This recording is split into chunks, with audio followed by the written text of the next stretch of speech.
Hello, I'm Robert Wolf, Senior Developer Evangelist at ARM, here to talk to you about Windows on ARM, joined by leading industry professionals Jeremy Sinclair, Dawid Borycki, and Dawid Borycki. We will hear all about some real-world experiences while migrating development to ARM and discuss the challenges, successes, and lessons learned during this transition.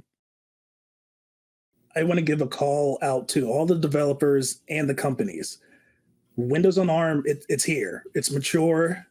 The developer tooling is there. So please give it a shot. All the applications that aren't targeting this, go in. There's guidance everywhere. It's easier now. Please make sure that you keep ARM64 as a first-class citizen. And now we'll talk with Dawid Borycki about the ongoing momentum ARM has had in the Windows on ARM ecosystem. So take it away, Dawid. So as you can see in this graphic, there's been continued ARM momentum in the Windows ecosystem. Starting back in 2017, we saw more and more devices starting then, more native applications, more developer tools. I think we're coming to a point where you're starting to see the apps that people expect to be running well, running in the platform. So for 2024, we're very excited and beyond. So I think you're gonna see some interesting things happening, and I guess stay tuned. Thanks, Dawid. And now ARM Ambassador Dawid Borycki will talk to us about overcoming your fears when migrating workloads to Windows on ARM and the various benefits developers can get from migrating their own workloads. All right, Dawid, I understand you have a presentation for us, so why don't you just go ahead and take it away? Thanks, Robert. ARM is traditionally known for manufacturing chips for mobile devices. However, as described by Dawid, ARM successfully entered desktops and laptops, enabling improved performance at a reduced power consumption. However, typically, developers need additional build tools and complicated compiler chains for building ARM applications. Now, however, the toolset has significantly improved, and all you need to do is to basically switch the build target to ARM. This enables you to gain significant performance improvements, and I tested this on the concrete examples in the applications developed using various frameworks. And specifically, if you want to gain performance improvements on .NET, all you need to do is to switch your build target as shown in my Visual Studio here. So I'm switching from any CPU to ARM64, and then I can improve the performance of my application.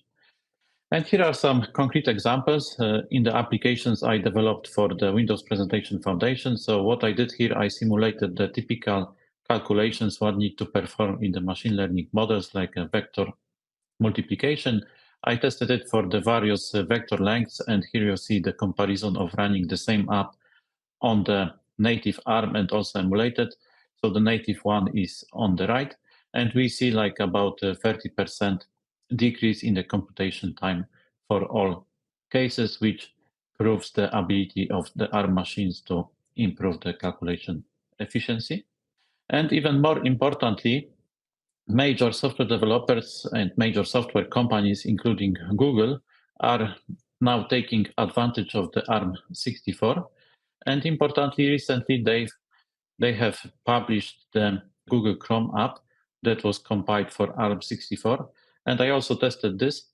Specifically, I used the speedometer benchmark, which does a lot of tests on the JavaScript and HTML rendering performance. And I enabled to show that if you switch to ARM, which is on the left, you can get like 3 times faster rendering and JavaScript execution time in the web browser. And even further, for those who are interested in doing machine learning in the web browser, they can also use the TensorFlow.js. And here I tested it on the pre-trained mobile net. I ran the inference on the same image in the web browser that was built for non-native ARM environment and also ARM64. And again, I demonstrated like a 3 times faster image processing and inference time. So I hope that with all those concrete examples, I convince you that porting your applications to ARM is now easy and straightforward, and you can get a lot of benefits.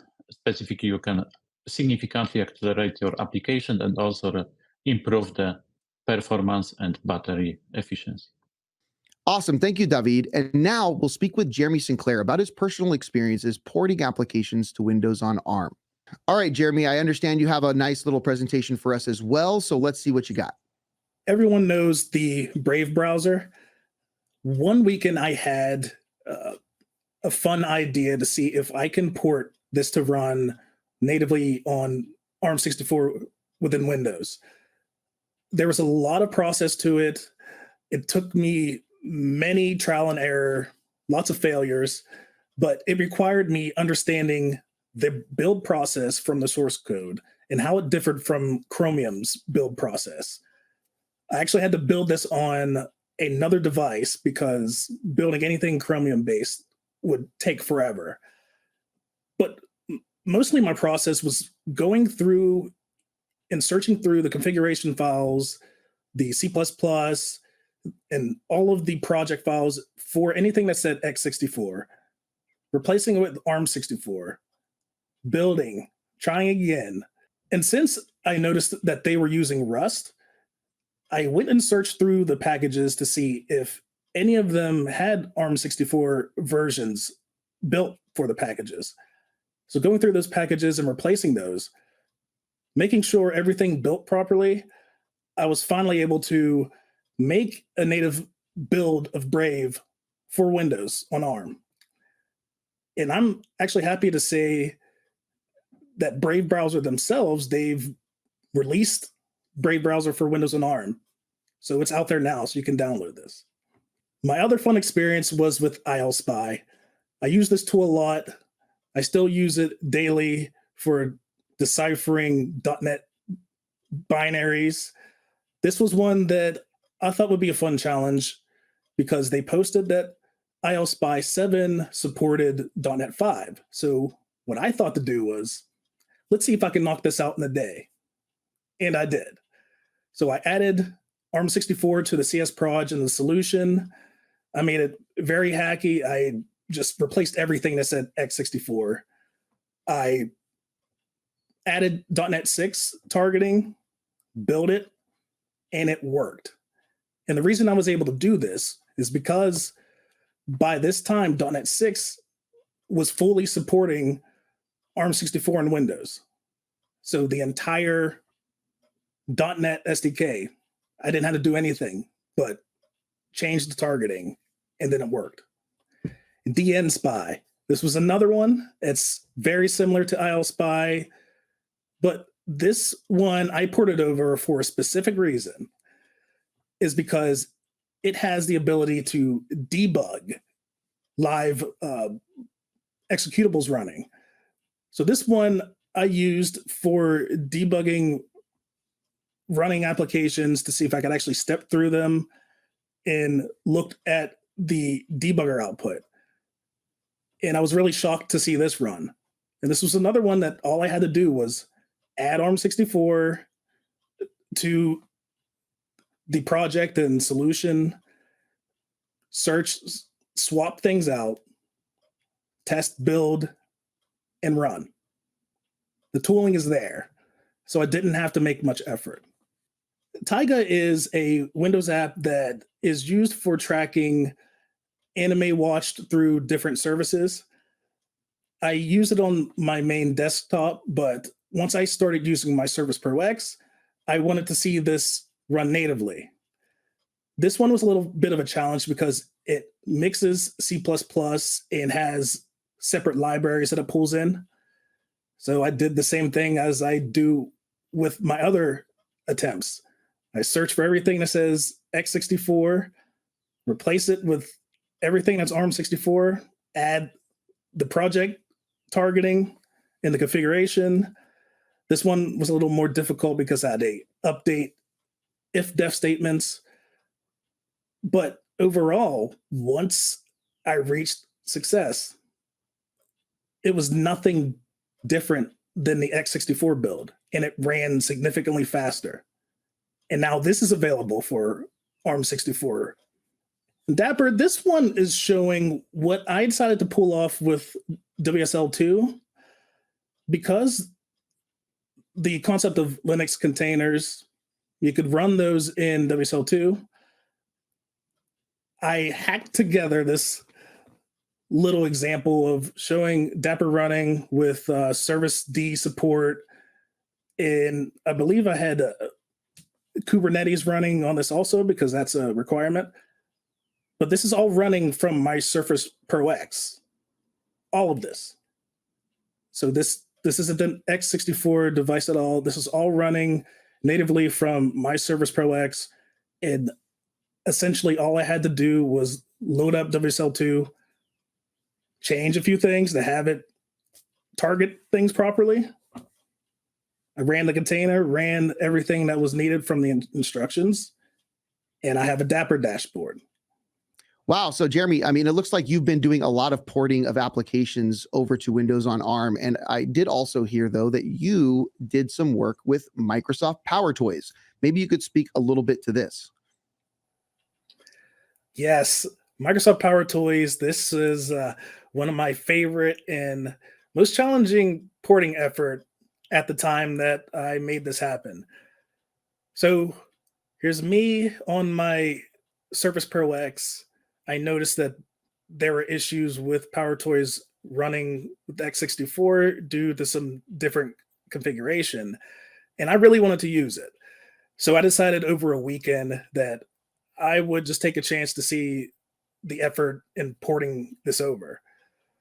So what I did is I pulled down the source code, opened up Visual Studio, and I added in the ARM64 target into the configuration, and I tried to build it, but it didn't work.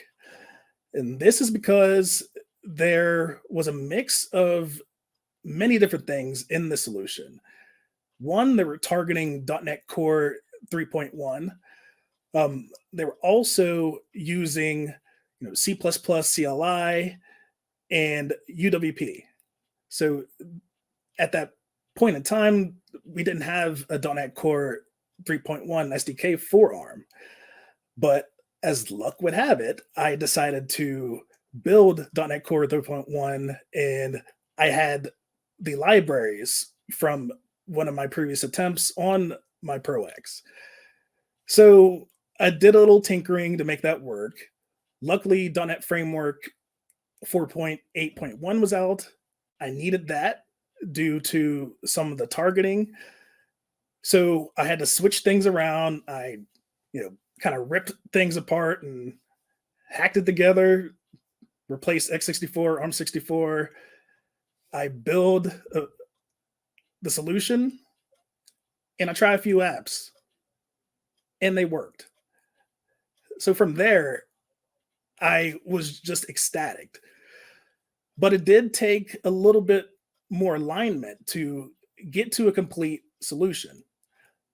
We needed to be on .NET 6 because .NET 6 was the first .NET version that had that full Windows ARM64 support.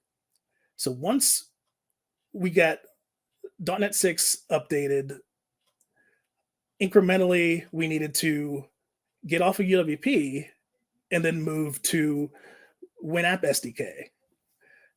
Once that was replaced, working with the team on that and updating the build pipeline, we finally have a full Windows on ARM version of Microsoft PowerToys. And I will tell you that every single version of .NET that I'm involved upgrading PowerToys to, it is done solely from my ARM device. I don't use anything else to do this. I'm using Visual Studio 2022 on ARM, which at the time when I first tried this did not exist. So that was another challenge. But now I have no issues. Everything is building natively from ARM to ARM and on ARM. So that's what made me really excited about being a Windows developer who focuses on building ARM applications.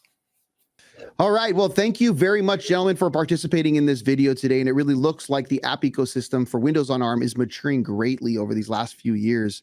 I look forward to seeing what continued improvements and support comes out of our developer ecosystem going forward. Stay in touch with Dawid Borycki, Dawid Borycki, and Jeremy Sinclair and access the resources to get started with Windows on ARM by joining the ARM Developer Program.